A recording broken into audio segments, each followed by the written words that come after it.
There we go. How you going, Frank?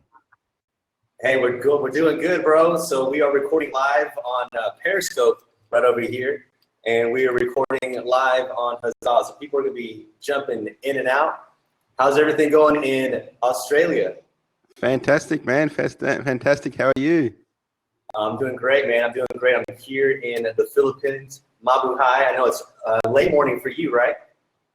It is late morning for me, yeah. So, my first time on Huzzah, so there you go.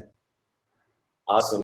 We got people logging in from all over the world. We got North Carolina. We got Florida in here right now. So a bunch of people are just checking in. Big shout out to Justin Brown Fitness out in Florida. He's the best and hottest personal trainer in all of social media.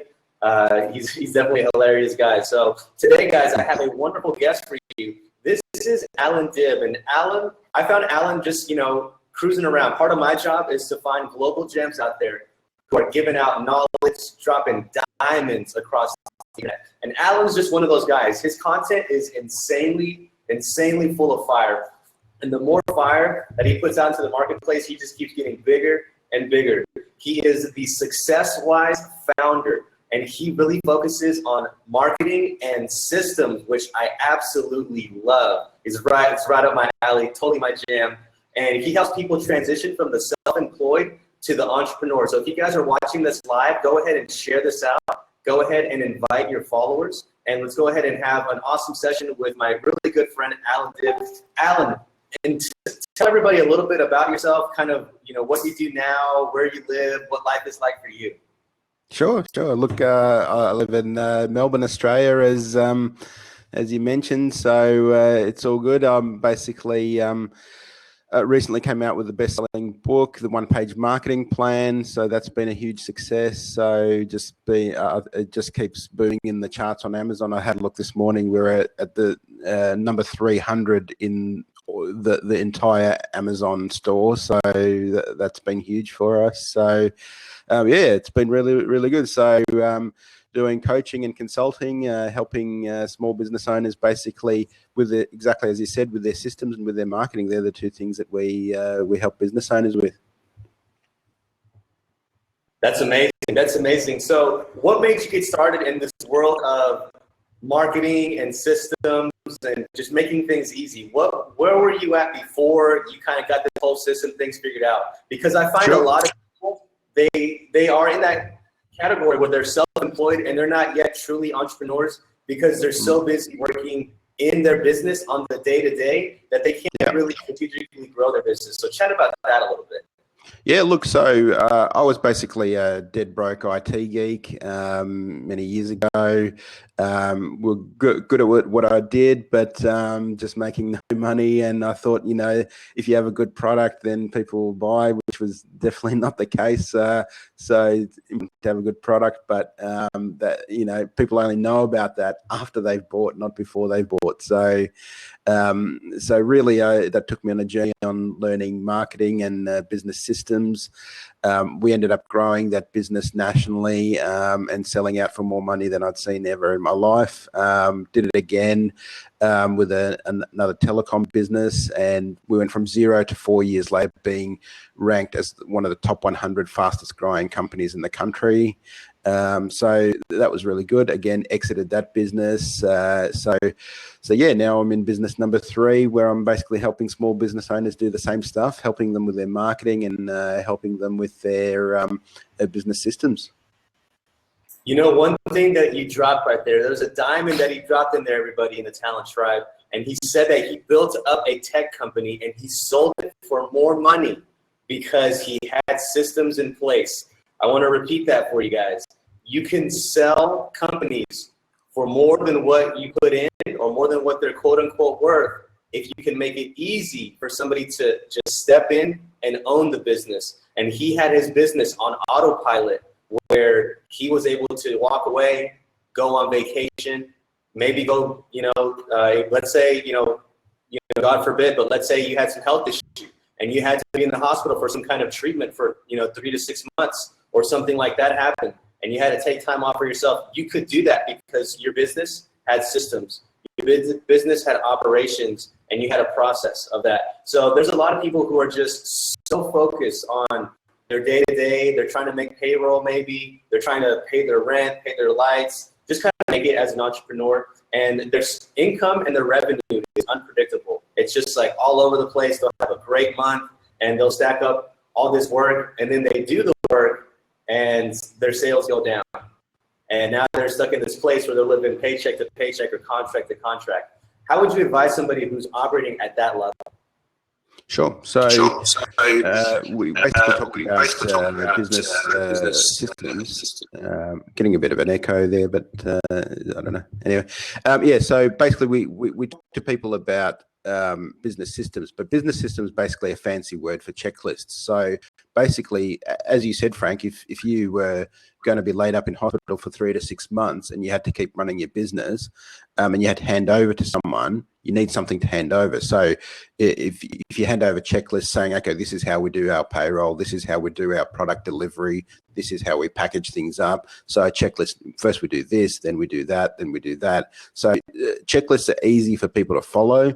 They're able to get repeatable results. So so when you're, any McDonald's you go to, you'll get the pretty much the exact same results. I don't recommend necessarily eating there, but one thing that you're going to get a very consistent experience. Any McDonald's you go to, you're going to get the same stuff, the same price, exactly the same consistency. So you basically want to do that in your business. So many times you go to a business and each time you deal with something different, something's missing or whatever. Like I have a cafe down the road that I go to for lunch very often, and it's really good, but sometimes it comes with the pesto, sometimes without, sometimes with 2 slices of bread, sometimes with 3 slices of bread, and it's not a consistent experience. So being able to create the kind of systems that allow you to deliver a constantly consistent experience to your clients is massively valuable, because if you are the business, then that's not a saleable asset. So you need to create the systems are what is the saleable asset.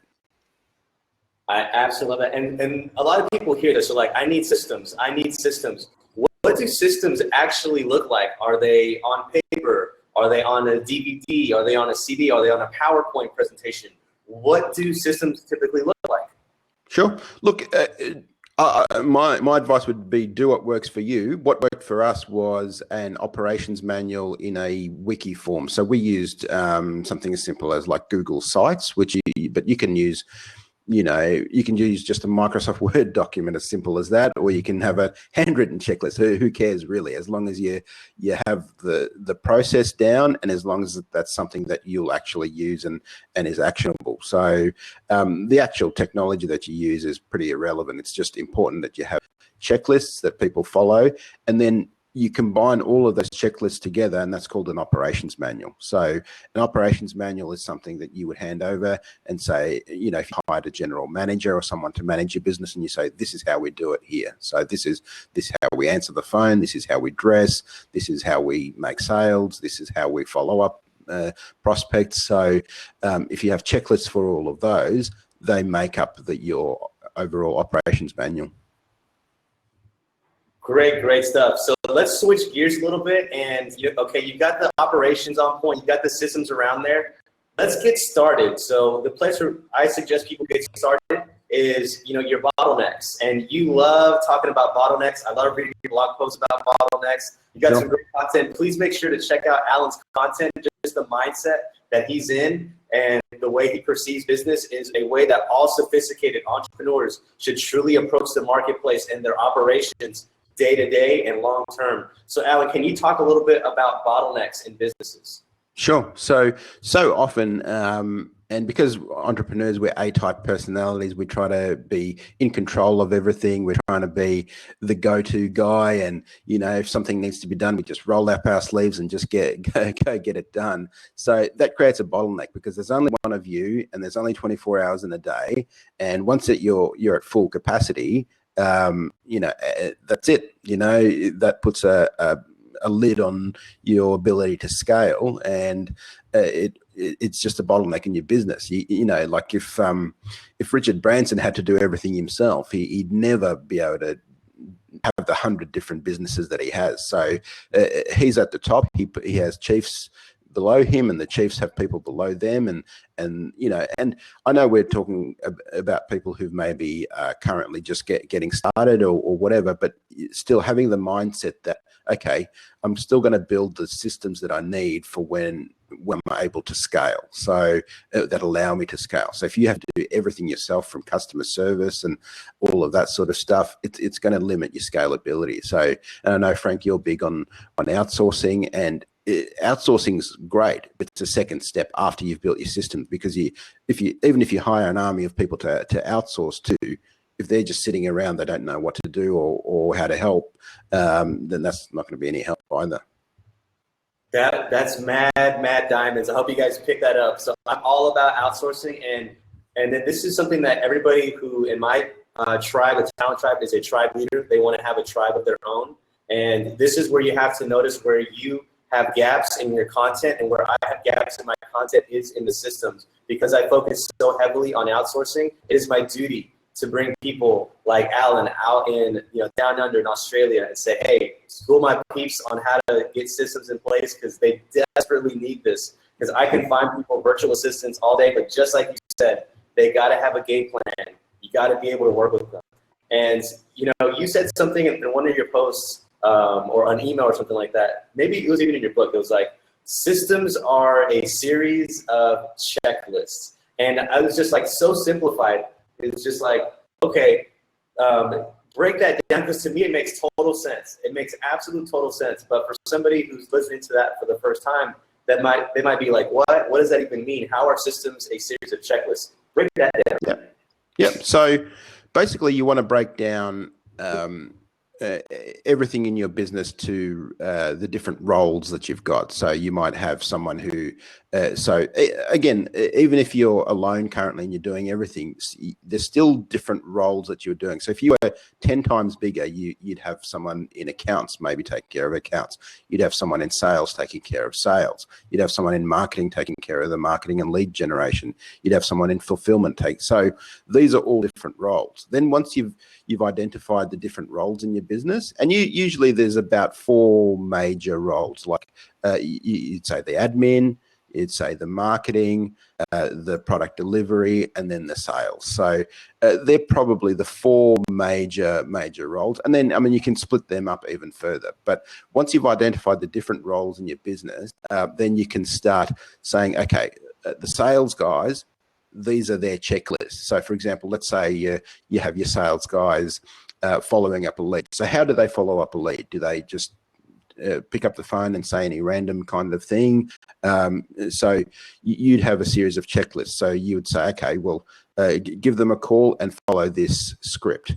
And again, even very highly trained professional salespeople use a sales script. It's not something that necessarily for beginners. I mean, they may do it in a much more natural way, but they still follow a system. So a salesperson might say, okay, I placed a phone call. This is my script. This is what I say.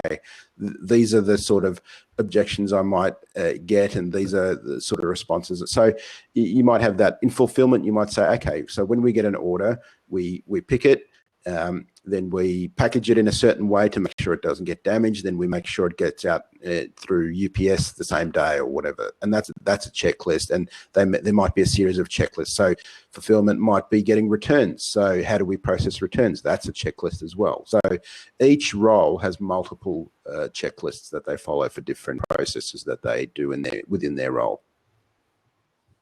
I love that. Okay, so we got the systems in place. We're ready to go. We're ready to ramp and roll. How do good systems make for amazing marketing? Talk about that. Sure. So like I said, there's many roles in the business, and they're all important. But in my opinion, marketing is the number one system you need to master, because as I mentioned earlier, you might have an awesome product, right? But how does someone know that you've got one? It's only after they buy. So really your lead generation and your marketing system is the number one marketing system that you need to be taking care of. So how am I generating leads? How am I following leads up?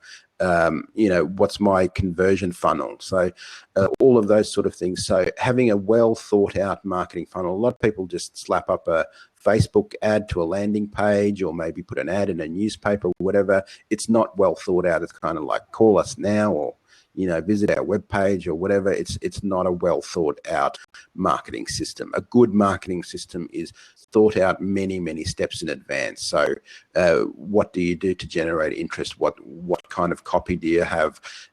What's my target market? So if you ask a lot of people what their target market, they'll say, oh, it's everyone. My product's great for everyone, right? And it may be, but good marketing is very tightly positioned and has a very specific target market. Great stuff, man. Absolute great stuff. So talk to me about direct response marketing. What does that even mean? Why is that a fancy term? I've heard it a few times there. It's a nice buzzword, but a lot of people don't understand what direct response marketing is and how powerful it is. Sure. So look, basically as a small business, there's I guess two branches of marketing. There's your kind of mass marketing, which is your kind of branding. It's the kind of stuff that you see Coca-Cola, Apple do, where they're up on billboards, they're on TV, all of that sort of stuff. Small businesses really don't have a hope in that area, because you've got to spend years to build brand equity. You've got to spend millions of dollars, and it works, but that's big company marketing. Small company marketing that works is really direct response marketing. It's where we're choosing a very tight target market. We've got a very specific message that addresses a problem within that target market, and we deliver it using some direct media. So direct media can be things like email, could be Facebook ads that are very targeted. It could be direct mail. Direct mail works really, really well. There's a huge number of ways to deliver it, but it's basically very targeted. It targets a problem.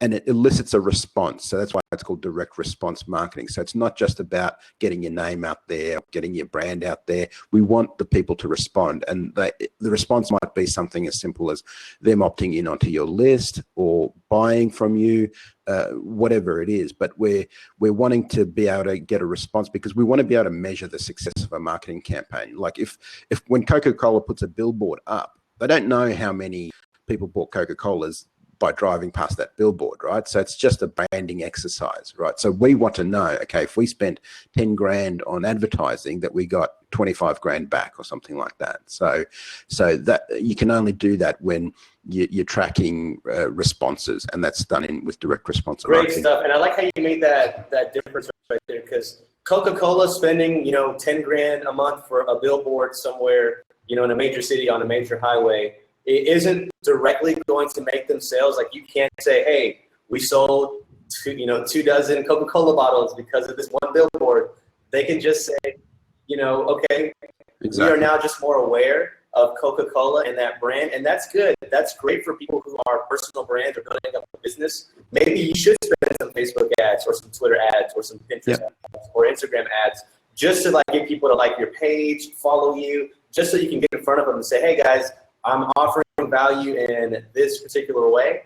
And then once they get to your profile, then you can have some type of direct response where, put your email here for this checklist or free consultations, sign up now, or whatever that may be. You say, work with me or don't really give them too many options. So I do like that play a whole lot. And you can definitely measure that. You can see, okay, this person came to this page, these many people clicked on the link, these many people signed up, and these many people converted. And that's something that you can scale, you can measure, you can see what works after doing your analytics on that. So yeah, it looks like we lost your video, but we're still here with you, Alan. Are you still here with us? Okay. Yes, I am.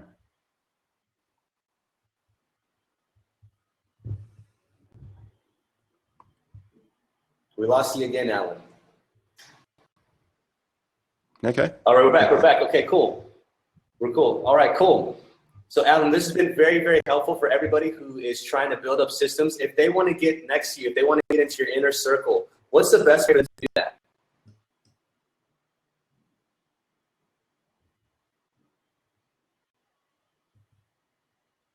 You there, Alan? Yes, I'm there. Yes, I'm there. Yeah. Hey, Alan, where can people get close to you? Where can people get to join your inner circle? Sure. So a really good start would be successwise.com. You can opt in on my list there. So you can join my list at successwise.com. Another one, my book, it's on the Kindle store. It's called The One Page Marketing Plan. I can put a link down here in the chat for you. So that's my book, The One Page Marketing Plan, #1 bestseller. So that goes through in a lot of depth the process of direct response marketing, and helps you create an actionable plan that you can use immediately. Awesome, man. Awesome. This has been very, very helpful for the tribe.